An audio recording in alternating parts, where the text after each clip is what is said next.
Salut, c'est Squeezie, bienvenue sur ce live. La dernière fois qu'on avait fait un live où on analysait un Marius, c'était les vestiaires. D'habitude, les insights, je les prépare dans mon coin. Là, on le fait ensemble. Donc, ce qu'on va faire, c'est qu'on va regarder ensemble l'épisode Draw My Life de Marius, qui est sorti il y a 6 ans, le 9 décembre 2016. Et au passage, je vais vous raconter un peu d'où vient l'idée, comment s'est déroulé le tournage et toutes ces choses-là. On parle d'un épisode qui est entièrement dessiné. Le Draw My Life, c'est quoi? Si je tape Draw My Life sur Internet, qu'est-ce qui se passe? Allons voir immédiatement, puisqu'on est parti de là quand même. Draw My Life, c'est un genre de vidéo. Voilà, donc on va aller voir celui de Cyprien pour se rendre compte. Un Draw My Life, c'est un format vidéo où on raconte sa vie en dessin. Et vous savez, Marius, lui, il est habitué, Marius, des parodies. En tout cas, c'est un YouTuber, on est en 2016 encore une fois, hein. C'est un YouTuber qui aime bien reprendre les formats qui fonctionnent et les faire lui-même pour essayer de gagner des abonnés. Il est un petit peu comme ça, Marius. Il est un peu putaclic, il est un petit peu foufou, il réfléchit pas trop à ce qu'il fait, il veut juste faire ce qui marche pour devenir célèbre, pour que ça fonctionne. Et donc, il allait faire un Draw My Life. Le truc, c'est que à chaque fois, Marius, il y a un truc qui dégénère, évidemment. Et donc, je me suis dit, ce qui est touchant dans les Draw My Life, souvent, c'est que ça permet à des gens drôles, par exemple Cyprien, de raconter des trucs un peu plus perso, de rentrer un peu plus dans le détail de qui ils sont vraiment, leur famille, leurs proches, etc. Donc, pour moi, c'était tout trouvé d'un coup. Marius devait parler de sa famille et je me suis dit ce serait génial que déjà son histoire elle soit horrible et qu'il le raconte un petit peu de façon légère mais que clairement ce soit horrible, et on a essayé d'intégrer au scénario tout un mystère, un secret que clairement Marius n'avait pas forcément compris mais où voulait pas nous dire, mais nous on comprenait à travers le dessin quand même ce qui se passait avec son père notamment, sa mère. Et en plus il y a la rupture à un moment où on arrête de dessiner et on sort du format Draw My Life et on se retrouve juste dans la chambre avec lui pendant qu'il fait le dessin, et ça m'a beaucoup plu parce que c'était vraiment intéressant de faire ce moment là. Donc voilà, on est clairement dans une espèce de parodie ultime de ce genre. D'ailleurs, je crois que si on tape Draw My Life directement là, on a YouTube. Lena Situation en a fait un il y a 8 mois, je savais même pas. Ah, c'est ouf. Est-ce que vous l'entendez là? C'est de collectionner les moments de vie pour ensuite les partager avec vous en vidéo. Vous connaissez déjà peut-être pas mal Noé. Ok, c'est chiadé, il y a des photos, c'est un mélange, j'aime bien, c'est crafty. Très bien, elle revisite le format. Bon, bref, Draw My Life. On voit qu'il y en a plein qui ont fait des Draw My Life. Ibra TV a fait un Draw My Life, putain je savais pas. Ok, alors on va regarder le nôtre. C'est le Draw My Life de Marius. Oh putain, le nez que je me suis fait. Voilà, c'est mieux. C'est pas un nez très crédible. Bon, on s'en fout.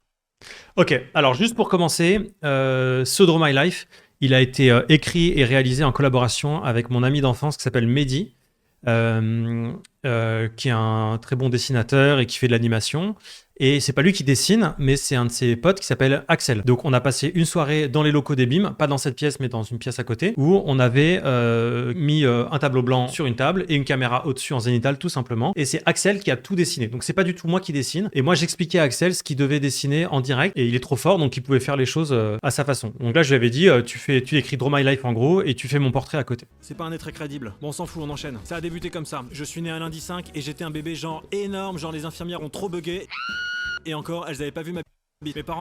Ok, c'est très très hystérique, c'est très accéléré. Évidemment, quand on fait un truc en dessin comme ça, au montage, il y a beaucoup de choses qu'on doit rattraper en rythme. Donc par exemple, je parle vite, les dessins sont accélérés, il y a des gros plans à droite, à gauche, et il y a beaucoup de blagues qui ont été trouvées par la suite. Moi, mon but, c'était juste d'arriver au moment où je présentais ma famille. Pour la petite anecdote, il y a des trucs vrais là-dedans, c'est-à-dire que je suis vraiment né le 5, le lundi 5, et le lundi 5 mai précisément, je vous donne mon anniversaire. Ce que j'aime bien dans ce dessin, c'est que déjà, il y avait un truc un peu bizarre, un peu angoissant, avec les infirmières qui ont une tête un peu étrange. Donc je pense qu'on a en tête ce motif que je répète tout le temps quand je parle de Marius. C'est le cri de Munch. Voilà, on voit que l'infirmière, elle ressemble un peu à ça, et je lui avais demandé de reprendre un trait un petit peu comme ça. Ça a débuté comme ça. Ça a débuté comme ça. C'est la première phrase d'un livre qui s'appelle Voyage au bout de la nuit. De Louis-Ferdinand Céline. C'est un incipit, puisqu'on dit incipit quand on parle des premières phrases d'un roman, très connu, et je me suis amusé à le placer là aussi. Voyage au bout de la nuit, qui est vraiment un livre où il raconte son enfance, enfin sa jeunesse plus précisément. Mes parents m'ont appelé Marius, aucun rapport avec Marcel Pagnol, mais en hommage à Sid Marius, un héros de leur enfance, qui peut échanger son corps avec les autres. Bon, là, je suis obligé de m'arrêter là-dessus. Sid Marius, je sais pas s'il y en a parmi vous qui connaissaient. Sid Marius, c'est une vidéo que je vais vous montrer, vraiment charmée, qui a été faite à l'époque par Aurélien Prévost, et je pense qu'elle est trouvable sur Dailymotion. Le début. Dans un quartier tranquille qui ressemble étrangement aux States, vivait William Blunt, un gars en t-shirt, sans histoire, sans chemise et sans pantalon. Mais tout ça va changer, car son nouveau voisin d'en face, c'est Sid Marcus, un type en chemise qui a tout pour plaire. Salut voisin, une clope? T'as du feu par contre? Bien sûr monsieur Marcus. Puis je voulais vous dire, j'adore votre maison monsieur Marcus, elle est très belle. William rêverait de changer de corps avec Sid Marcus. Et puis votre femme aussi. Ah ma femme, je l'aime bien. Et par la même occasion, de se taper sa femme. En fait, j'aimerais bien avoir ma vie, quoi, hein. Jusqu'au jour où, grâce à une extraordinaire facilité de scénario, Voilà, vous l'avez, c'est l'image magnifique. Donc Sid Marcus, une vidéo qui a été sortie il y a 16 ans. Très drôle. Donc voilà, la référence, tout simplement, Marius Marcus. C'est pas du tout pour ça que Marius s'appelle Marius, d'ailleurs. Rien à voir, mais je me dis, autant le... C'est vraiment juste un clin d'œil, quoi. Si tu le connais pas, je te mets le lien dans la description. Alors quand j'étais petit, on habitait dans le sud de la France, une ville qui s'appelle Bandol. Quel Et puis on enfer. a déménagé et on est parti habiter à Rancy, juste à côté de Paris. Bon, Bandol, c'est une ville qui existe vraiment, où je passe parfois des Très vacances. sympa comme. Rancy, c'est une ville imaginaire, toujours dans Voyage au bout de la nuit. Donc voilà, si vous avez suivi le truc. Oula, j'ai dessiné une voiture, genre on dirait un tracteur le truc. Voilà, on dirait plus une voiture. Bon, on va pas passer 2 heures sur une voiture, donc on enchaîne. C'est pas facile, mine de rien, de se dire qu'est-ce que je vais raconter de ma vie? Qu'est-ce que je raconte de ma vie en 10 minutes? Parce que l'exercice, ou en 5 minutes, l'exercice du Draw My Life, il est compliqué. Et vous, si vous deviez raconter quelque chose, vous feriez quoi comme dessin? Là, on a fait arbitrairement un dessin de moi, petit bébé, de d'où vient mon prénom, d'où vient le voyage qu'il a fait, il a déménagé, etc. Enfin, c'est des grands mouvements. Et je me suis beaucoup inspiré des Draw My Life qui existaient, de gens notamment qui racontent les migrations, la migration de leurs parents, le métier qu'ils faisaient, quand ils étaient petits, dans quelle maison ils vivaient, etc. Mais en fait, c'est pas si simple de résumer une vie en 5 minutes. Et c'est tout l'exercice du Draw My Life qui est intéressant, c'est qu'à la fois, tu te montres sous ton jour le plus sincère, tu racontes des vrais trucs perso à toi, et en même temps, tu es quand même dans la maîtrise totale de ce que tu fais. Parce que non seulement, c'est quand même que toi qui décides ce que tu racontes, donc tu peux occulter des éléments, mais en plus, tu les dessines, donc il y a déjà une couche en plus pour dire, voilà, je le dessine comme je veux le dessiner. Et qui dit dessin dit, voilà, je peux effacer facilement, je peux corriger un trait, etc. etc. Et on l'a dès le départ, quand Marius dit, mon nez, il est trop grand ou machin, bah, il le corrige. En tout cas, c'est à la fois hyper, on se met à nu, mais en même temps très égocentrique, quoi. C'est ça qui est intéressant dans l'exercice du Draw My Life, comme n'importe qui écrirait son autobiographie. Demain, vous écrivez votre autobiographie, qu'est-ce que vous racontez dedans, qu'est-ce que vous dites, par quoi vous commencez, c'est quoi la première phrase, c'est quoi le premier chapitre, est-ce que vous parlez de ça, est-ce que vous parlez de ça. En vrai, il y a plein de choses dont on pourrait parler. Quand je dis qu'on a déménagé, je parle bien sûr de ma famille. Je vais vous la présenter, parce que c'est la famille la plus cool du monde. Ok, alors là, il y a trop de trucs à dire. Bon, déjà, ils ont déménagé, donc il y a une espèce de déracinement. Donc c'est vraiment les clichés du Draw My Life de je vous raconte qu'en fait, voilà, c'est compliqué, ma vie, j'ai dû bouger, j'ai dû m'adapter, etc. On apprend, mine de rien, des choses sur la famille de Marius. Alors je me suis posé la question, qu'est-ce qui arrive à Marius dans sa vie? C'est quoi sa famille? Parce que dans les autres épisodes, on n'avait pas tant d'éléments que ça. Donc dans les Marius précédents, on n'apprenait pas grand-chose sur sa vie. Il avait même un côté un peu cartoon, puisqu'il mourait parfois, il revenait, etc. Là, j'allais présenter sa famille. C'est quoi la famille d'un mec comme Marius, que j'ai créé juste pour le délire, pour le côté c'est n'importe quoi. Donc il fallait que j'invente ce qui lui arrivait. Et évidemment, ce qui est intéressant, c'est que sa famille, elle aille pas bien du tout, elle soit dysfonctionnelle, et que d'un coup, on comprenne un peu plus que toujours quand on voit un film, on a un personnage, et d'un coup, enfin toujours souvent, on psychologise le personnage et on dit ah je comprends, en fait il est méchant parce que quand il était petit il s'est passé ça, ou ah il a ce trait de caractère parce qu'en fait sa famille elle est comme ça, ou ses parents ils sont comme ça. Et ça allait être la même chose, donc c'était pas du tout anodin de présenter la famille. Je pouvais pas dire n'importe quoi, il fallait que je trouve quelque chose qui explique un petit peu pourquoi Marius était comme il est, à savoir obsédé par le fait de se filmer, de se montrer, d'être connu, de parler, d'être un peu teubé. Et donc, c'était aussi un moyen de le rendre touchant. La famille qu'on allait lui faire allait justifier qu'il y avait un problème chez lui, un désir de se montrer, de montrer que tout allait bien, qu'il maîtrisait tout ce qui se passait, etc. Parce que quand t'es podcasteur vidéo, t'es en maîtrise totale de ton environnement. Tu gères ton montage, tu fais tes blagues, ton timing, t'es quand même tout seul devant ta caméra, c'est un peu triste, mais au montage, c'est toi qui décides. Donc, d'où vient ce truc de maîtrise? Alors, clairement, dans la famille de Marius, on va le découvrir ou le redécouvrir dans le Draw My Life, il y a plein de choses qui lui ont échappé et qui sont mal passées. Je suis parti d'un truc très simple, c'est une famille de 5 personnes, donc 3 enfants, chacun a son rôle. Et oui, parce que la sœur, on sait juste une chose de Marius, c'est que il a une sœur dans le premier épisode de La Pâte à Prout, qui est jouée par Sophie Laverne, qui est une fille qui rentre chez lui pour lui apporter ses fringues lavées ou je sais pas quoi, et on imagine que c'est sa sœur. Donc, je me suis dit, vas-y, on va déjà partir du fait qu'il a une sœur qui est en vie. Et il a ses parents. Vous avez tout écrit avant la phase de dessin, ou est-ce que vous avez choisi de rajouter des éléments au fil de l'inspiration des dessins? Alors, on a tout écrit avant les dessins, avec mon pote Mehdi, avec qui le dialogue est toujours très fécond, on a toujours beaucoup d'idées, c'est vraiment, depuis qu'on est en CO2, on écrit des trucs ensemble, et donc on a imaginé plein de choses. Lui m'a aidé parce qu'il est bon aussi en graphisme, en dessin, à me dire, tu sais, avec tu peux rendre tel truc possible avec le dessin. On a cherché comment rendre dynamique et marrant un seul dessin qui est resté figé tout le temps, parce que là, le dessin qu'on a, il reste le même tout le temps. Il y a juste des petits changements. On a donc parfois ajouté des petits détails, mais globalement, c'était écrit. Et d'ailleurs, j'ai des rushs de nous en direct en train de dessiner où on dit des choses, je vous les ferai écouter après. Ok, donc ce dessin, ce plan en fait, avec les 5 personnes, c'est vraiment le plan qui allait rester jusqu'au bout. Parce qu'à un moment, je voulais que le Draw My Life s'interrompe et qu'on rentre dans la réalité de lui en train de dessiner son Draw My Life. Et à mon avis, la bonne idée de Draw My Life, c'est que il est interrompu en train de dessiner par quelqu'un dont il a parlé, qui n'est pas du tout comme il l'a décrit et qui nous apprend que en fait ce qu'il racontait dans le Drama Life c'était des conneries ou en tout cas qu'il voulait le raconter sous un jour qu'il arrangeait et qu'il voulait pas trop en dire. En l'occurrence, le père, qui va faire son intervention tout à l'heure. Donc, à un moment, je savais que le dessin allait se figer parce que le Drama Life allait s'interrompre.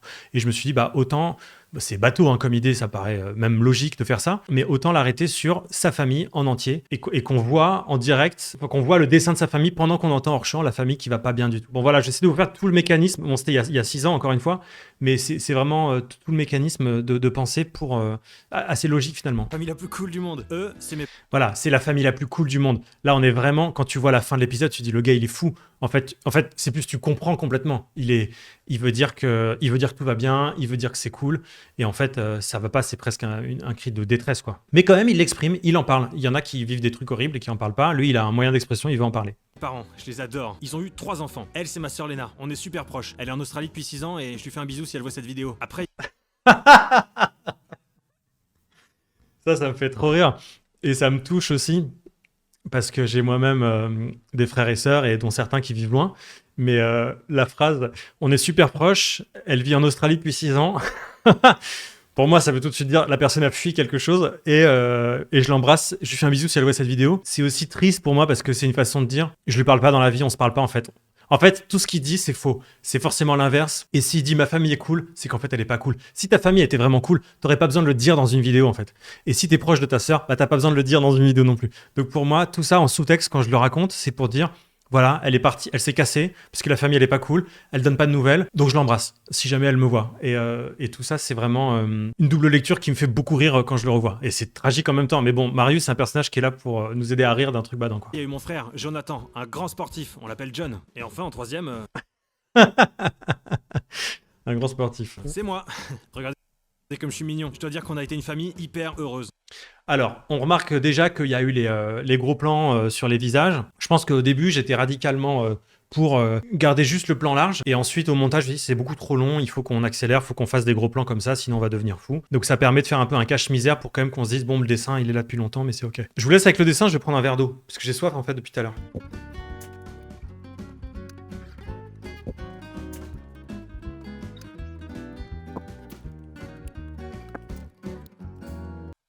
Tout va bien. Toujours pas de live Marius, où il se passe un truc badant pendant un live. Un grand sportif, on l'appelle John. Et enfin, en 3e, c'est moi.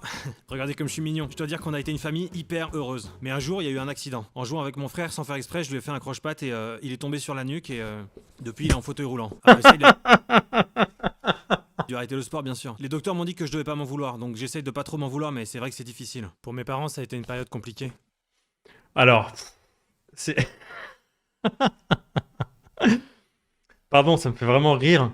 En fait, pourquoi c'est drôle? Parce que avec le même ton, tu t'attends pas à voir le truc venir. Il y a juste la musique qui s'arrête, donc il a la décence d'arrêter la musique, mais il annonce un truc horrible. Genre, en gros, il est responsable du handicap physique lourd de son frère qu'il a fait tomber dans l'escalier. Et il en parle, il fait pas une pause, je sais pas comment dire, il prend pas son temps, il présente pas les choses. Il dit voilà, bon, bah c'est comme ça, il s'est passé ça, et bon, voilà, on avance. Et ça me fait beaucoup rire. Et puis surtout, ce qui me fait rire, c'est que le dessin d'Axel est vraiment très drôle. Le gars dans son fauteuil et tout, et il est passé, déjà, c'était un grand... Il voulait être sportif. Il a son ballon sur le fauteuil et tu dis ah ouais, enfin je trouve que c'est hardcore. Il y a un petit choc qui me fait beaucoup rire. Alors pardon, je suis très content de le revoir parce que je l'ai pas revu depuis longtemps. Donc on imagine les deux frères, c'est tragique. Enfin en soi bon là c'est des dessins, c'est rapide, mais en soi c'est une histoire à raconter en vrai. Imagine deux frères, il y en a un qui est responsable du handicap de l'autre. Comment ils font pour vivre alors que c'est le petit frère en plus. Bon moi je trouve ça passionnant. Je trouve que c'est des... Nous, on n'a pas du tout traité ça, mais c'est des nœuds familiaux hyper intéressants. Pour mes parents, ça a été une période compliquée. Mais heureusement, papa avait sa potion magique qui l'aidait à tenir le coup. Bon, potion magique, bon, on imagine bien que c'est de l'alcool. Ça, c'est une façon aussi de dire que Marius, c'est quelqu'un qui a une certaine poésie. Le Draw My Life, c'est une forme de poésie, parce qu'il y a un dessin... Donc tu mets aussi une distance, mais là carrément dans ce qu'il nous raconte, il veut pas aller au bout il veut pas nous dire voilà mon père était alcoolique, mais il veut quand même nous faire comprendre que c'était ça. Après Marius, c'est un peu un gamin à cette époque-là quand le frère a un accident, il est enfant, donc on suppose qu'on lui a dit c'est papa qui boit sa boisson, sa potion magique ou j'en sais rien, et qu'il a gardé ça dans sa tête pour pas se dire un jour mais en fait la potion magique de quand j'étais petit c'était l'alcool. Ça dit mine de rien beaucoup de choses du personnage. En sous-texte on est en train de se dire ah ouais ce gars en fait il est fêlé mais il se protège vachement. Donc il y a un truc touchant que j'aime beaucoup dans cet épisode. Il est beaucoup plus touchant, Marius, dans cet épisode que dans les autres. En revanche, pour maman, ça a été super dur. Elle a pas supporté, elle a quitté papa et depuis, on l'a plus jamais revu. Putain, donc là, en 20 secondes, on a appris que Marius avait causé un accident à son frère, qui est devenu handicapé, donc le père s'est mis à boire, donc la mère est partie. Donc Marius, et en plus la fille s'est barrée en Australie, la sœur. Donc Marius est juste responsable de l'éclatement de la cellule familiale, et il est en train de, tranquillement, au KLM, j'ai envie de dire, il est en train de nous faire un Draw My Life sur sa famille, quoi. En disant, voilà, c'est moi le responsable. Mais bon, les docteurs m'ont dit que je ne vais pas m'en vouloir. T'es jamais mal à l'aise et que tu te dis que c'est trop quand t'écris le scénario. Parce que Draw My Life, c'est vraiment du haut niveau d'angoisse et de gêne. Franchement, la question du malaise et de la gêne qu'on déclenche quand on fait des vidéos humoristiques, en tout cas, elle se pose évidemment parce qu'on aime bien provoquer aussi, on aime bien interpeller le spectateur. Mais j'ai résolu pour moi le truc en voyant des formats que je trouvais vraiment drôles, vraiment poussés, outrancier mais quand même pertinent. Je pense évidemment à South Park que je cite tout le temps, il y en a plein d'autres, mais Marius est d'autant plus drôle qu'il est plus angoissant et plus gênant. Le seul truc c'est qu'il faudrait que faut que la gêne elle soit un peu maîtrisée. Faut pas que la gêne, je pense que ce qui est vraiment gênant c'est quand un créateur fait quelque chose et qu'il comprend pas ce qu'il fait et qu'il déclenche pas du tout ce qu'il voulait déclencher. Et là c'est de la gêne premier degré. Marius c'est de la gêne second degré quand même. Tu sais que c'est fait exprès pour te gêner et donc après tu peux tout utiliser, il y a pas de problème. Je pense qu'il y a pas de limite. Et là, moi, ça me fait... j'ai aucun problème avec ce que je raconte dans ce Draw My Life. Je trouve ça... c'est de la fiction. Le gars parle d'un accident de famille, de trucs assez communs, mine de rien. Des gens qui sont en fauteuil roulant, des gens qui sont alcooliques, des gens qui se séparent, des familles qui se parlent pas. Je veux dire, c'est hyper commun. Et c'est peut-être même un truc qui fait du bien de se dire « Ah, on en parle avec autant de simplicité, entre guillemets. » Je me limite pas quand j'écris le scénario. Je pense notamment au Marius WhatsApp. Je sais pas si vous l'avez vu, mais il y a un moment où je me suis débloqué l'écriture en me disant « Mais en fait, il faut que j'aille à fond. Il se passe quoi dans ta tête quand t'as perdu un pote, en fait ?» Et il se passe quoi qu'est-ce que tu dirais, que tu dis à personne, mais que tu dirais si tu devais lui écrire une lettre à cet ami mort, tu vois. Et c'est en débloquant ces mots-là que je me suis dit, c'est bon, en fait, j'ai l'épisode parce que je peux le faire parce que je vais au bout du sujet. Je me cache pas, justement. Là, Marius, on rentre dedans, on parle de, voilà, il a détruit sa famille, il a détruit sa famille, quoi. Le Marius du bac, en fait, il se fait toucher sexuellement, on montre ce qui se passe vraiment, quoi. Alors, on va pas tout montrer, mais on dit, en fait, voilà, on parle de ce qui se passe. Je sais pas si j'ai répondu à ta question. On sait que Marius est toujours vivant, mais est-ce que les autres personnes qui meurent dans la série ont le même pouvoir? La sœur, la date de Marius, le gars dans le toboggan. Je sais pas, ouais, je pense qu'ils sont morts. La sœur, elle est... Ah si, la sœur, elle se prend une balle dans la tête. Non. Ah non, la sœur, oh putain. La sœur, elle se fait violer, elle se fait tabasser et tout, c'est horrible. Ouais. Franchement, je me suis pas posé la question, mais pour moi, tout le monde peut potentiellement revenir à tout moment, quoi. Comme Kenny dans South Park. Et papa, il s'est pas laissé abattre, il nous a redonné le sourire à tous. Quand j'étais petit, mon père c'était mon super-héros. Et chaque fois qu'on était triste et qu'il nous consolait, je me disais qu'une étoile apparaissait dans le ciel. Ça, je pense que ça vient du film Amour de Haneke. À un moment, il parle du fait qu'il dessine des étoiles sur sa carte postale pour dire qu'il est malheureux en colonie de vacances. Je sais, ça fait un peu fragile, mais quand on est petit, on cherche des trucs pour se consoler. Enfin bon, je pourrais jamais dessiner assez d'étoiles sur ce Draw My Life pour vous dire à quel point il a été important pour moi. Donc merci papa pour toutes ces étoiles. Bon allez, j'en fais encore une. Là, on est à 1 minute 36, la vidéo dure 4 minutes 20, c'est un des Marius les plus courts. Donc là, il faut qu'on parle du dispositif et de ce qui s'est passé pendant le tournage. En fait, voilà, Laurent Ferraro, c'est l'acteur qui joue le père, et qui était super, et je le remercie vraiment d'avoir accepté, parce que c'est pas évident quand même d'accepter de jouer ça, pas payé, voilà, il faut vraiment croire au projet, ou je sais plus, non, je crois qu'on l'avait pas payé, de toute façon c'était une époque où on faisait des choses vraiment complètement pour YouTube, quoi, gratuitement, et je cherchais un comédien pour faire le père, et Laurent, il est génial, vous l'avez vu dans Darfim Babour notamment, et il a accepté, et je me suis dit, ce qui serait drôle, c'est que le père, on le voit un moment physiquement, donc on va voir sa tête qui apparaît sous la caméra, donc j'avais demandé à Axel de dessiner le père à partir de Laurent, c'est-à-dire qu'il avait un book, etc. Et qu'en plus, ils viennent et qu'il interrompt Marius à un moment où il est en train de dire du bien de lui. Mais en fait, quand on fait bien attention, Marius dit du bien de son père quand il est enfant. Il dit « Quand j'étais petit, mon père, c'était un héros ». Ce que je trouve vraiment touchant avec cette histoire, c'est que quand tu fais un Draw My Life, peut-être que tu dis des trucs que tu ne dis pas du tout aux gens dont tu parles dans le Draw My Life. Peut-être que c'est comme un discours de mariage. C'est-à-dire qu'un discours de mariage, je sais pas si vous avez assisté à des mariages, souvent, t'as les parents qui prennent la parole, ou les amis, ou voilà, et qui disent des choses qu'ils n'ont jamais dites personnellement à la personne qui se marie ou à qui ils s'adressent. Ça m'a toujours fasciné, c'est-à-dire que t'es moins pudique quand tu t'adresses à 200 personnes ou à je sais pas combien d'abonnés, etc. Et c'est ça qui m'intéressait, c'est que c'est le pouvoir de dépudiquisation. J'invente un mot, je me suis lancé un truc. Enfin, c'est le pouvoir de désinhibition du fait que tu deviens public. Alors que ça pourrait être complètement l'inverse. Tu pourrais dire, bah vu que je suis public, je suis encore plus gaffe à ce que je raconte et je refuse de dire des trucs intimes. Et en fait, je pense que ça dit quelque chose de comment nous, on est flingués les êtres humains. Et ça dit un truc de notre société, ça dit un truc de notre mauvais positionnement par rapport à la pudeur et à l'intimité. Et en réalité, c'est beaucoup plus dire...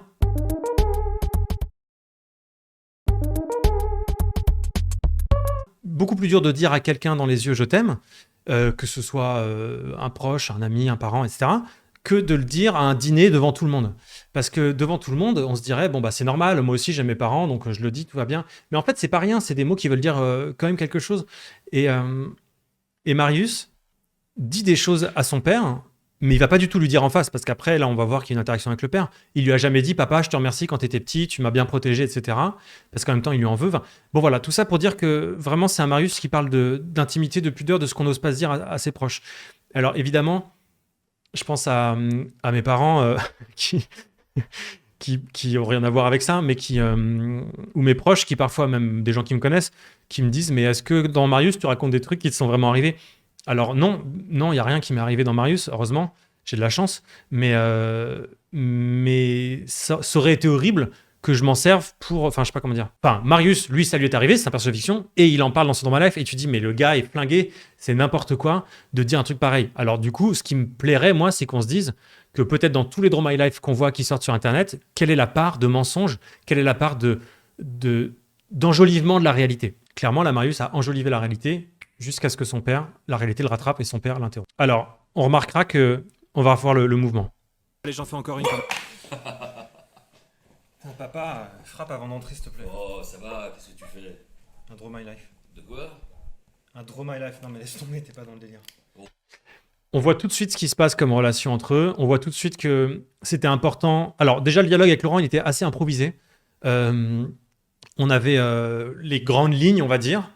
Ça devait monter en pression, on devait s'embrouiller, finalement je devais sortir de la pièce et lui découvrait le Draw My Life et comprenait que c'était sa famille. Mais après c'est très naturaliste, on parle très simplement et on comprend tout de suite que le père et lui n'ont pas du tout le lien décrit par Marius dans la vidéo, qu'ils vivent ensemble, que c'est un poids, que Marius il est un peu en mode adolescent, il veut pas parler à son père, que le père il est un peu relou, il rentre dans sa chambre sans frapper et puis va expliquer à ton père que tu fais un Draw My Life, enfin, c'est super gênant, tu dis je fais un Draw My Life, donc c'est d'un coup ce qui me plaît c'est que là Marius, l'angoisse qui lui arrive c'est que son travail il le confronte à sa réalité vraiment, donc à sa famille en l'occurrence. Draw My Life, non mais laisse tomber, t'es pas dans le délire.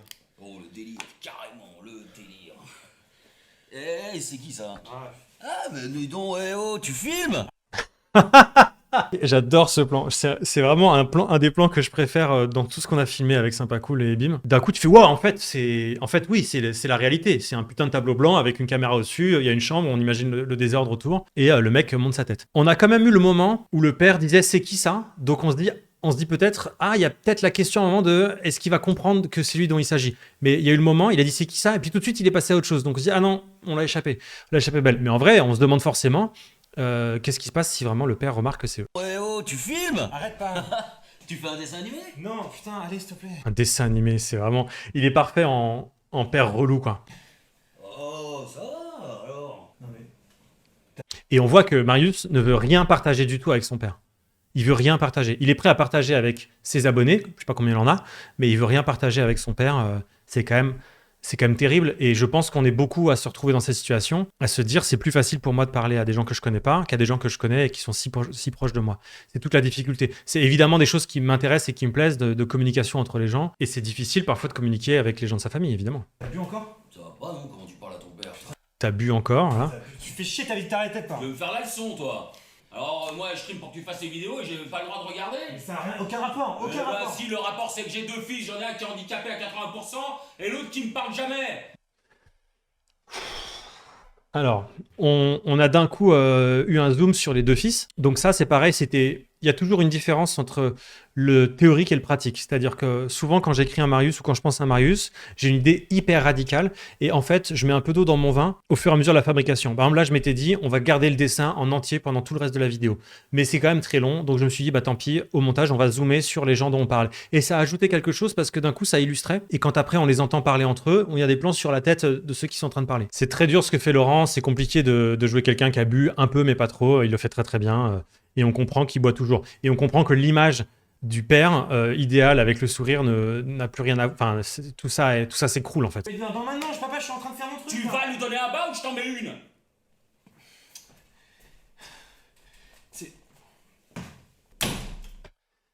Ok, donc on a eu la première séquence réelle, et puis après on va aller encore plus loin en se disant qu'est-ce qu'on peut faire d'encore pire dans cette histoire.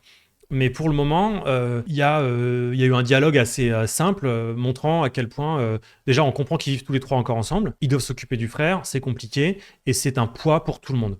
C'est un poids pour tout le monde, c'est affreux. Et c'est évidemment un poids. Et quiconque a cru, en regardant la vidéo, que en fait sa famille, c'est vrai qu'elle a l'air d'aller bien, se dit, mais en fait, évidemment que c'est pas possible. C'est beaucoup trop dur. C'est un cauchemar. Et il y avait quelques indices comme ça. Donc là, Marius est sorti, le père est tout seul dans la pièce.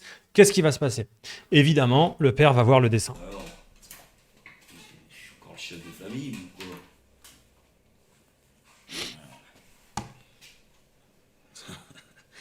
Tiens. Ah, il fume en plus. Ah, mais c'est... Ok, donc là, faites bien attention, il y a une musique qui va commencer, puisqu'on va partir en fiction. Puisqu'on va, comme toujours, c'est absurde, on ne se comprend pas qui a pu... Pourquoi il y a une musique, ça veut dire que la vidéo a été montée par la suite, etc. On accepte un truc un peu magique dans les Marius. Mais là, il y a de l'émotion qui va naître, de l'émotion qui arrive pour accompagner ce que le père est en train de ressentir. C'est compliqué quand même de... Là, on n'en a pas parlé du tout, mais tout le dialogue d'avant, il était hors champ. On voyait pas Marius ni son père, c'était que de la voix. Et là, on va devoir montrer quelqu'un qui comprend quelque chose sans le voir, sans voir son visage. Donc c'est juste avec sa main, j'avais demandé à Laurent de montrer un peu sa main évidemment, de parler, sa voix, et puis la musique va évidemment aider à ce moment-là.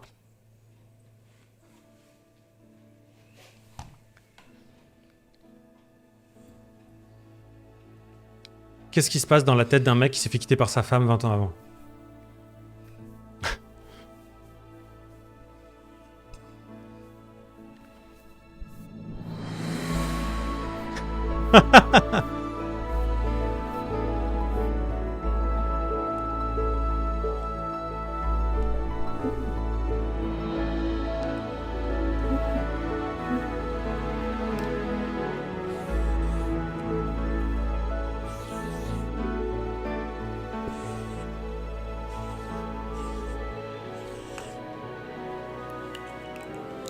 Moi, je trouve ça très touchant personnellement. La musique est d'Edouard Joguet, comme toutes nos productions Marius, et beaucoup d'autres projets qu'on fait. Et j'avais demandé à Edouard une musique un petit peu dans le style de celle de Forrest Gump, où il y avait de l'espoir qui renaissait. Très beau d'un coup, c'est que le mec se dit, si je change le dessin, ça va peut-être un peu changer la réalité. Genre, pourquoi faire ça? Pourquoi changer un dessin? C'est juste du Velleda sur un tableau blanc. Mais lui, dans sa tête, il se raconte le schéma où en fait, il est de nouveau avec sa femme et elle est toujours là. Donc en faisant ça, déjà, on comprend que lui, il s'en est pas remis, que clairement, il est toujours tout seul, probablement, qu'il y pense tout le temps. Il aurait pu effacer la femme en mode elle est partie, elle m'a quitté, c'est horrible et tout. Et en fait, non, il y croit encore un peu. Donc, on se dit, oh là là, le pauvre, depuis tout ce temps, il vit avec ça sur le cœur. Et ce qui est très, très enfantin et très mignon, c'est qu'il efface les pointillés. Alors, d'un point de vue purement technique, c'était un peu long d'effacer tous les pointillés, donc on a fait un gros plan un moment. Enfin, tout ce que vous voyez, les gros plans, là, ça permet de faire des ellipses. Il faut toujours être très pragmatique, mais c'est une séquence émotion. Mais il y a un moment, c'était trop long, donc les gros plans. Et on s'en est servi pour faire le gros plan sur le visage des deux. Je remets un, c'est le moment où la musique commence.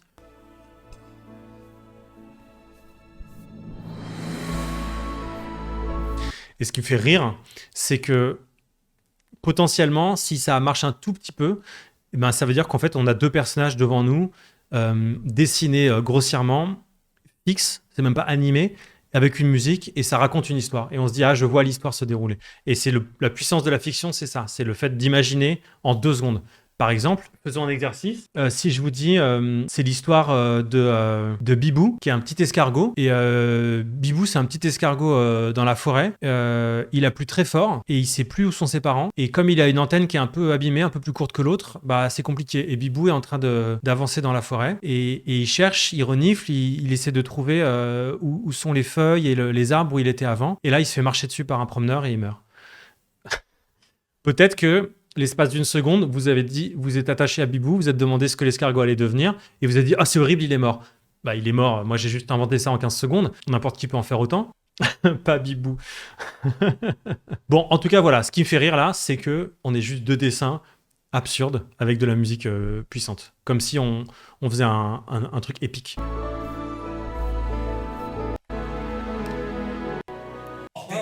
Ok, je reviens. il s'est fait dessus, papa. Eh ben alors, torche-le. Ok, là on arrive dans la dernière partie du podcast, du Draw My Life, où Marius revient, donc ça interrompt la rêverie du père. Donc, c'est quand même très bien construit cette histoire, parce que avant on avait le père qui interrompait le fils, qui était dans son délire de j'ai une famille parfaite, et là on a le père qui se fait son délire de je suis encore avec ma femme, qui se fait interrompre par le fils, par ses deux fils en réalité. On peut pas s'échapper de la réalité, c'est comme ça. Leur famille, elle est pourrie en fait, elle est abîmée, elle est problématique, et ils seront toujours attrapés malgré leur rêverie par la réalité de ce frère dont il faut s'occuper, de ce père qui boit, et de ce gamin Marius qui parle pas à son père et qui s'enferme dans ses pensées. Eh ben Alors là, ça devient très trivial. Ça devient, il s'est chié dessus, comment on fait? Ce qui est des vraies problématiques qui arrivent quand tu t'occupes de quelqu'un qui est handicapé à 80%. Voilà, mais je trouve qu'ils en parlent avec beaucoup de crûment, de cruauté. Enfin, crûment, ça veut pas dire on montre tout, mais c'est quand même rentrer dans des trucs dérangeants, perturbants, parce qu'on n'a pas trop envie de savoir que ça existe d'habitude. torche-le. J'arrive pas à lui enlever sa ceinture, en fait, c'est bloqué. Ah, bordel, couche-le sur la table. Attends, mais non. Alors, je salue au passage Hugo, qui est un autre camarade de Mehdi et Axel, qui a fait la voix de notre ami Jonathan, le frère handicapé. Et on a passé toute la soirée à dessiner, à faire cette voix. Et puis Laurent qui est passé évidemment nous voir. Donc là, ce qui est marrant, c'est qu'on fait des chants contre chants avec des dessins. En gros, quand quelqu'un parle, on voit son dessin. Attends, ça va, on a compris. Ah, ça pue. Attends, tire là, tire dessus. J'ai peur de faire mal. Ah, bordel, tire dessus, bordel. Ouais, papa, j'essaye. Quel empoté. Mais j'ai peur que ça fasse tout partir. Arrête de gueuler, toi. Arrête ta gueule. Oh, t'as des leçons à me donner. Tu veux que je te rappelle qui l'a mis dans cet état? Arrête, papa, putain. Avec cette ceinture de merde qui veut pas s'enlever. Attends, tire.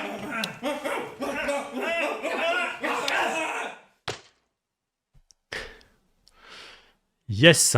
Bon, je sais pas trop quoi dire de ce plan. Alors, bah en fait, là pour le coup, je me suis dit, finissons.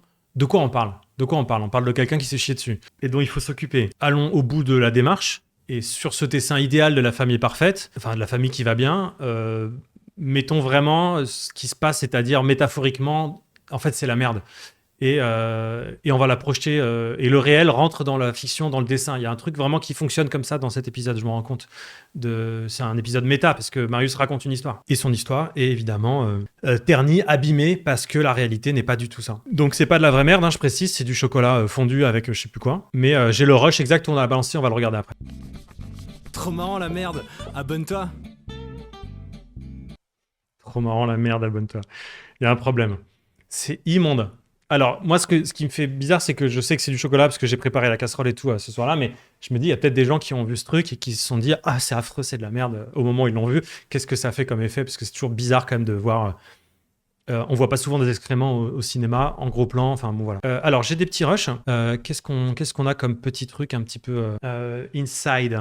Alors, je vais vous partager ça. Musique, photogramme, rush, ça c'est... Ah oui, ça c'était juste la... Ah oui, ça c'est une intro. Regardons. Ah oui, je m'étais posé la question de faire une intro sur ce Draw My Life à l'époque, donc il y a 6 ans, que j'ai pas mise finalement pour justifier pourquoi il faisait un Draw My Life. Mais ça, c'est souvent des béquilles. Bon, on va la regarder ensemble. Salut, c'est Marius. Vous avez été hyper nombreux à me demander de faire un Draw My Life. Je trouve pas toujours que ce sont des vidéos super drôles parce que souvent c'est personnel et en plus certains ont des histoires de famille un peu compliquées. Mais voilà, vous avez été tellement insistant que je me suis dit que j'allais essayer. Et bon, je suis pas du tout un bon dessinateur, mais voilà, bon, moi j'ai préparé ça, j'espère que ça vous plaira quand même. Et voilà, c'est des vidéos un peu différentes de d'habitude, mais j'espère que ça va vous plaire. Merci en tout cas, et c'est parti.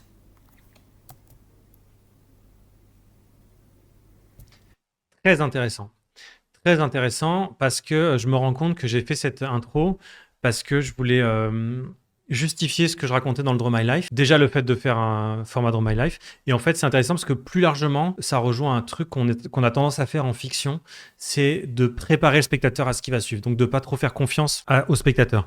Or, je pense qu'il faut faire confiance au spectateur. Il faut faire appel à son intelligence. Il faut pas trop le préparer. Sinon, ça gâche l'effet et en fait, on n'en a pas besoin. On se rend compte qu'on n'a pas du tout besoin de cette intro dans le Marius. Je pense que j'ai voulu la tourner pour me dire c'est trop hardcore ce que je raconte et je me mets dans la tête de... En gros, avant de faire ce Draw My Life, Marius aurait pu se dire, le personnage, attends, je vais pas faire un Draw My Life, ma famille c'est chaud quand même, c'est des cassos, c'est tout, c'est compliqué, notre histoire elle est compliquée. Et donc il aurait pu dire, j'ai hésité à le faire mais je le fais. Mais en fait il le fait directement et cette question qui s'est posée, bah on s'en fiche, on l'a pas. Soit on se dit, il a hésité avant de le faire, soit on se dit, il a pas hésité, mais en tout cas, ça ne manque pas du tout, c'est pas utile. Mais je trouve ça intéressant parce que clairement, je l'ai fait, ça me paraît évident qu'il fallait pas le faire. D'ailleurs, on l'a pas diffusé. Qu'est-ce qu'on a d'autre en truc croustillant? Rush. Alors, j'ai sélectionné 2 Rush. Bon, c'est à l'envers, désolé. On défend un cinéma d'auteur. Un cinéma exigeant. On n'entend pas très bien. Ah, c'est au moment où on a lancé la merde. Je peux pas maîtriser le jet, en fait. Ah oui, on l'a pas réussi du premier coup, ouais. On a fait 2, je crois. Ah oui, c'est ça. Attends, ça, je pense que c'est le vrai jet. Attends, j'ai un doute. Ouais, ça, c'est bon. Ah, c'est Axel qui efface. Ce que j'aime bien dans ce plan, c'est que ça dit aussi quand même, tu peux pas effacer complètement quand c'est la merde. Tu vois, il en reste. Du Velleda, ça peut s'enlever sans problème. Génial. Du Velleda, ça peut s'enlever sans problème, mais là, c'est absurde d'effacer. En fait, il étale, il en reste, et il en restera toujours. Et toute sa vie sera teintée de cette merde. C'est affreux. Ok, très bien. Ce que je raconte comme anecdote, c'est que quand j'étais au collège, j'ai fait des colonies de vacances, et une année, sur le quai de la gare, il y avait, pour la colonie, il y avait beaucoup de gamins, et dont beaucoup étaient handicapés. Et en fait, ma mère m'avait inscrit dans une colonie où il y avait notamment des enfants handicapés. Alors, il y avait des handicaps physiques, mentaux, il y avait des sourds-muets, beaucoup. J'avais appris quelques mots en sourd-muet, et j'avais passé 2 semaines vraiment géniales et tout, mais je me souviens que mon père et moi, on était arrivés en disant « Mais c'est étrange, il y a une concentration importante de gens handicapés ici. » Et en fait, ma mère, elle m'avait inscrit exprès dans un truc comme ça, sans me prévenir, parce qu'elle voulait pas que je dise « Ah non, je veux pas aller dans des colos comme ça. » Et tout, elle a eu raison, parce que c'était vraiment charmé comme expérience. Et bref, ces 2 semaines m'ont changé mon regard un peu sur le handicap, évidemment, parce que quand tu as 12 ans, voilà, ça te fait un peu peur, ces choses-là.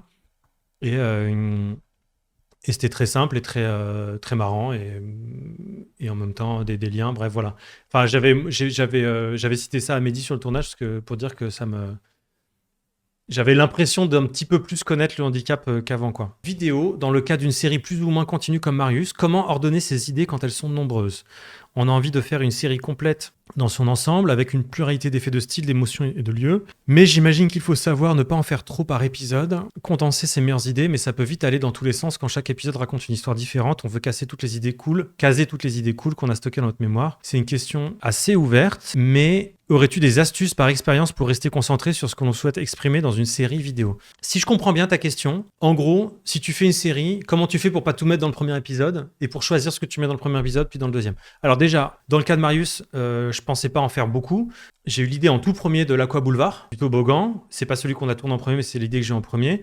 Et puis je me suis dit, il peut lui arriver différentes choses. Qu'est-ce qui peut arriver d'horrible quand on fait un podcast? Donc la balle dans la tête, disparaître, etc. Mais j'avais pas tant d'idées que ça. Et c'est ensuite la question s'est posée d'en faire des suivants. Donc ça s'est fait un peu naturellement. Là, par exemple, j'ai 20 ou 25 idées de Marius à faire, et je peux pas tous les faire parce que j'ai pas le budget, parce que j'ai pas le temps. Et c'est surtout le budget. Et donc, ce qui est sûr, c'est qu'il faut que chaque Marius soit pur. Il ne faut pas que je mette 50 idées dans le Marius, comme tu dis. Et en fait, je pense qu'il faut que tu écrives comme si tu allais pouvoir en faire 100 pour justement pas te charger la tête de ce que tu pourras pas dire si tu peux pas faire les suivants. Mais il faut que tu choisisses dans les premiers des qui soient emblématiques. Ou en tout cas, tu es sûr de ton idée. Je dirais, va plutôt vers des trucs où tu es sûr de ton idée, où tu es sûr que ça fonctionne, où c'est clair, où tu maîtrises, plutôt que sur des trucs en disant « Ah, je vais mettre ça parce que comme ça, quand je ferai le numéro 48, les gens verront que dans le 1, j'avais dit ça et ça va marcher ensemble. » Oublie ça, fais un truc, imagine que c'est du one-shot à chaque fois. Tu sais pas si tu pourras en faire d'autres, donc imagine que c'est du one-shot et condense. Et de toute façon, c'est simple, quand il y a trop de trucs quand il y a trop d'idées dans une seule vidéo, tu vois bien que ça marche pas, il faut la pureté. Et il faut faire confiance à la suite, ça ressortira un jour dans un sketch, dans une chanson, comme dit Orelsan. Donc pour finir... c'était le dernier Inside Marius, c'est-à-dire que j'ai fait des Inside pour tous les autres Marius, à part les vestiaires, mais on l'a fait il y a un mois ici en live, et là c'était le dernier. J'ai tardé parce que en fait, ça prend beaucoup de temps de faire des Inside, et là je le fais en format live, c'est plus agréable, c'était un motif, une raison de le faire ensemble. Il y aura d'autres Marius, absolument. Merci d'avoir été là, et puis à bientôt. Ciao, ciao. Comment on éteint cette connerie là?